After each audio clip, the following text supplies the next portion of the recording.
சொல்றார். 10ஆம் இடம் அப்படிங்கிறது இந்த சனி என்ற கிரகத்துக்கு ஒரு நல்ல இடம் அப்படிங்கிறது எல்லாருக்குமே நன்றாக தெரியும். இந்த சனி கொடுத்தால் எவர் தடுப்பார் அப்படின்னு சொல்லக்கூடிய விஷயமாக இருந்தாலும், 10ல் ஒரு பாவக்கிரகம் இருந்தால் அரசனை போன்ற வாழ்வு அப்படின்னு சொல்லக்கூடிய அமைப்பு எல்லாமே இந்த 10ஆம் இடத்தில் சனி இருக்கும் பொழுதுதான் வரும். இதனை நாம் எப்படியும் எடுத்துக்கொள்ள வேண்டும். 9ஆம் அதிபதி 10ஆம் வீட்டில் இருப்பது கிட்டத்தட்ட அந்த தர்மகர்மாதிபதி யோகத்துக்கு நிகரான ஒரு ராஜயோகம்.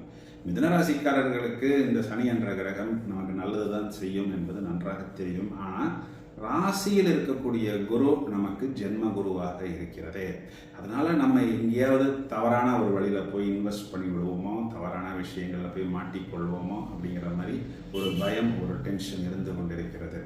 இந்த 10ஆம் இடம்ங்கிறது தொழில் ஸ்தானம். அப்போ அந்த 10ஆம் இடத்துல சரி இனி அப்படியே தொழில் நமக்கு போகட்டும், மெதுவா இருக்கட்டும், வர்றது வரட்டும், வந்தா ஓகே.